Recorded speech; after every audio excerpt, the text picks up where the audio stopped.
नमस्कार। मैं प्रोफेसर माखनलाल, विभागाध्यक्ष स्नातकोत्तर द्रव्य गुण विभाग, राजकीय आयुर्वेद महाविद्यालय एवं चिकित्सालय लखनऊ, आप सभी का स्वागत करता हूं।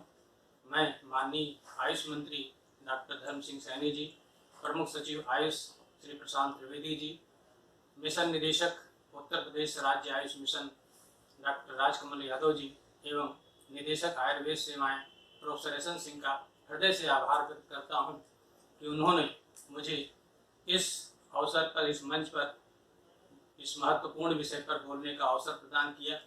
आज के संवाद का विषय है पोषण में आयुर्वेदिक औषधियों का महत्व। तो प्रारंभ करते हैं, पोषण क्या है?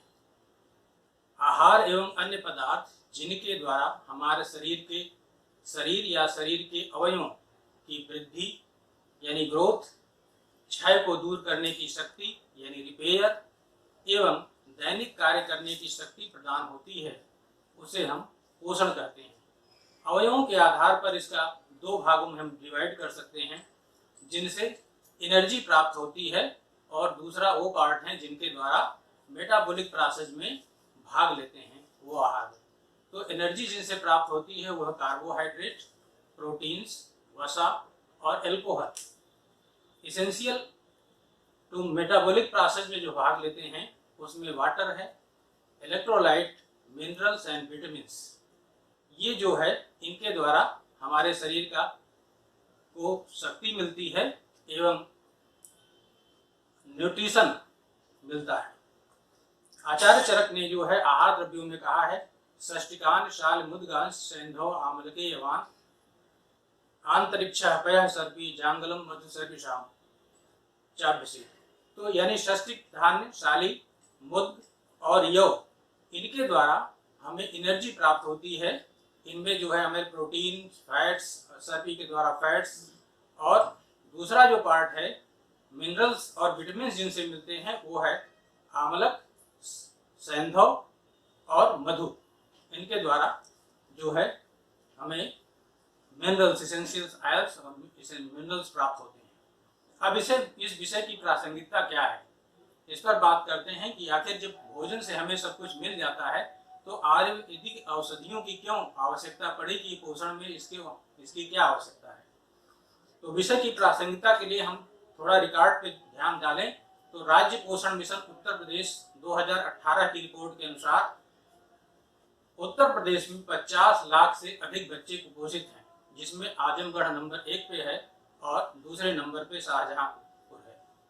दूसरी रिपोर्ट राष्ट्रीय परिवार स्वास्थ्य संरक्षण की है 2016-17 की आंकड़ों के अनुसार 6 से 23 माह के 10 भारतीय बच्चों में केवल एक को पर्याप्त भोजन, पर्याप्त आहार मिलता है, जिसका परिणाम यह है कि 5 साल से कम उम्र के बच्चों में 35.7% बच्चों का वजन सामान्य से कम है।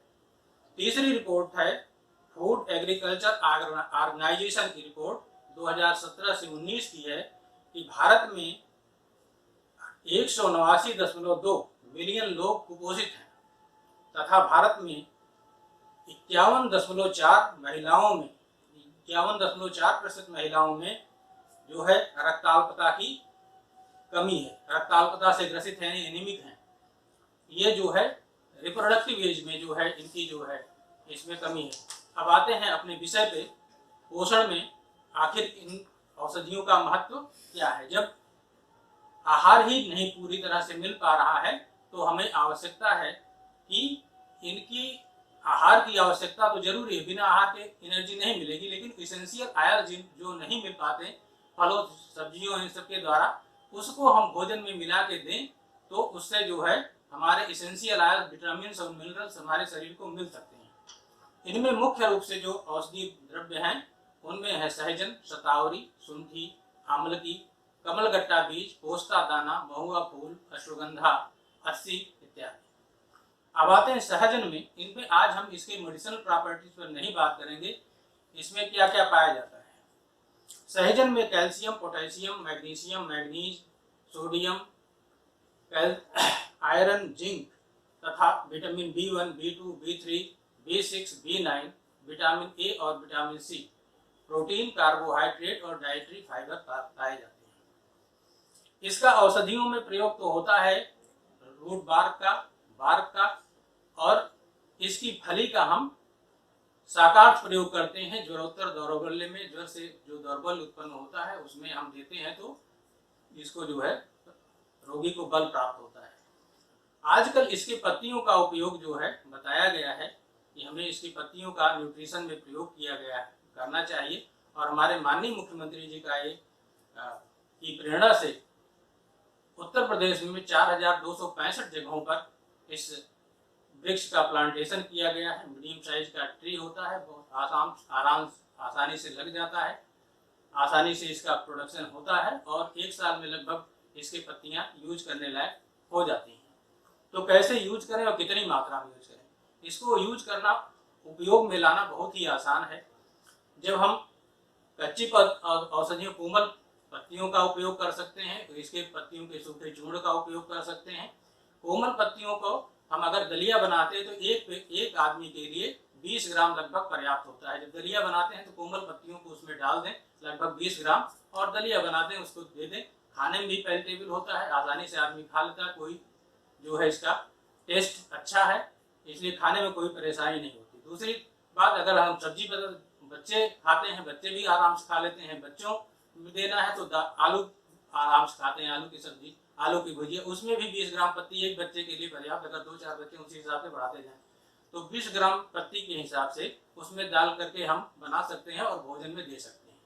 इस तरह से अगर आप चूर्ण बनाना चाहें तो चूर्ण बना करके भी इसको हम दूध में डाल करके गर्भवती महिलाओं को, प्रसव के बाद महिलाओं को 5 ग्राम की मात्रा में और बच्चों को 2.5 ग्राम की मात्रा में दे सकते हैं। दूध के साथ दे सकते हैं। दूध नहीं उपलब्ध है तो हम दलिया में दे सकते हैं। दलिया भी नहीं है तो हम इसको दाल या सब्जी में डाल करके भी खा सकते हैं। तो ये जो है बहुत ही आसानी से और बहुत ही आराम से इसको लेकिन एक इसका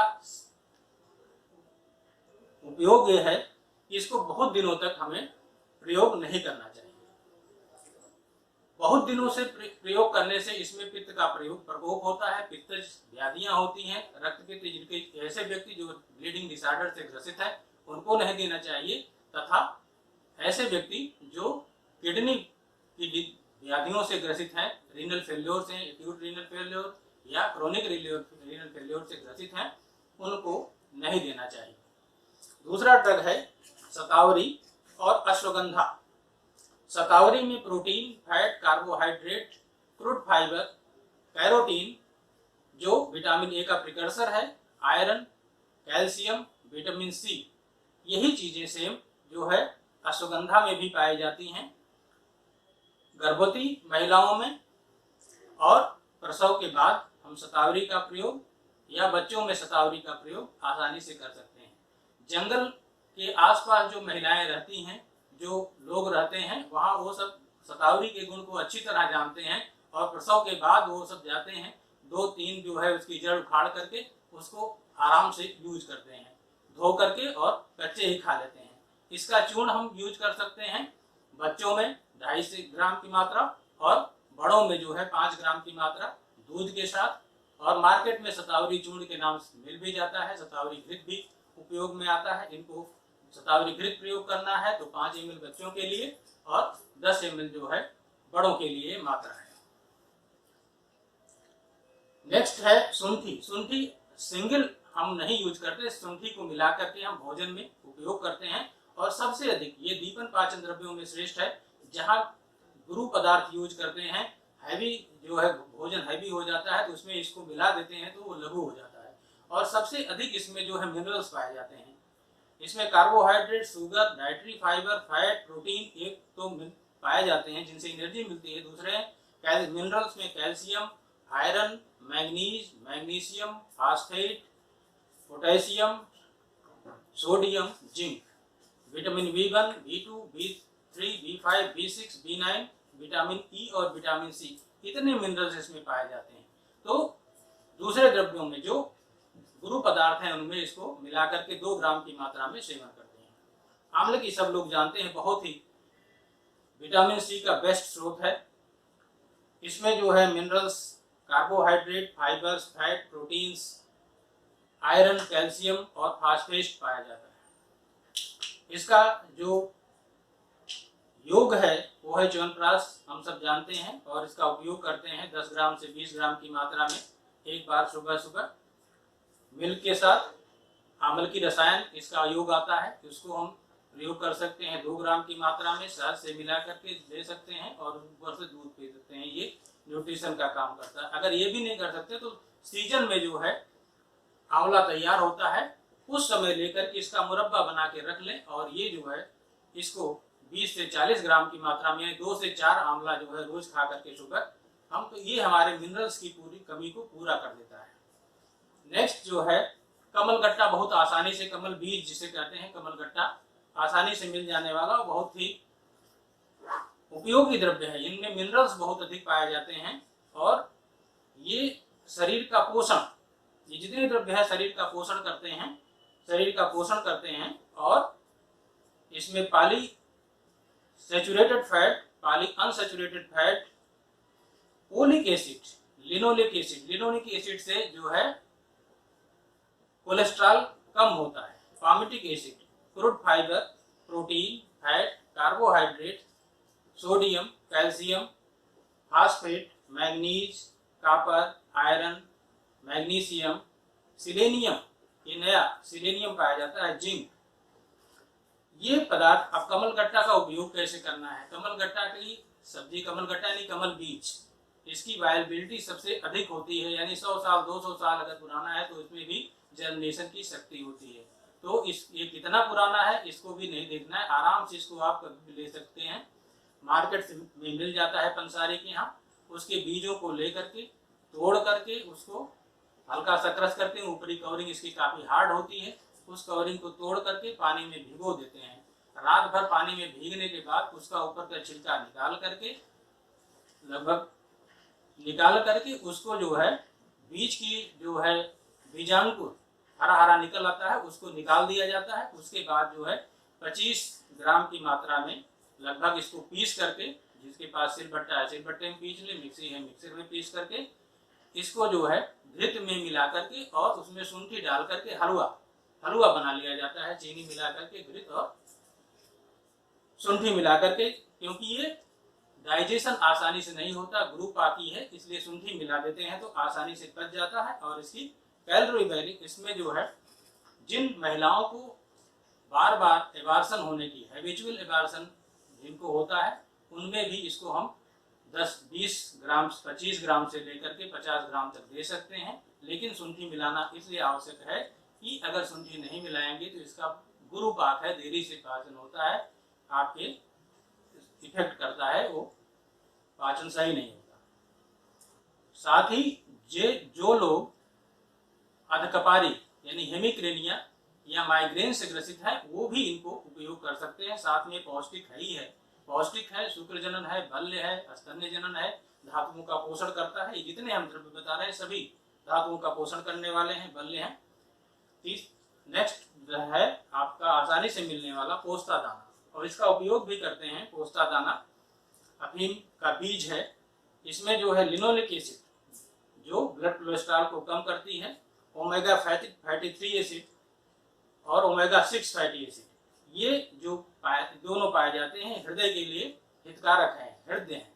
प्रोटीन है, कार्बोहाइड्रेट है, फैट है, सोडियम है, पोटेशियम है, कैल्शियम है, मैग्नीज है, आयरन और विटामिन बी6 केवल इसमें पाया जाता है। बल्य है, चक्षुष से निद्रा जनन, इसके नींद आराम से आती है, जिनको नींद आने की प्रॉब्लम है वो इसका उपयोग कर सकते हैं। मात्रा इनकी 5 ग्राम है और ये भी गुरुपाकी है, आसानी से नहीं पचता है, देर लगती है इसको पचने में।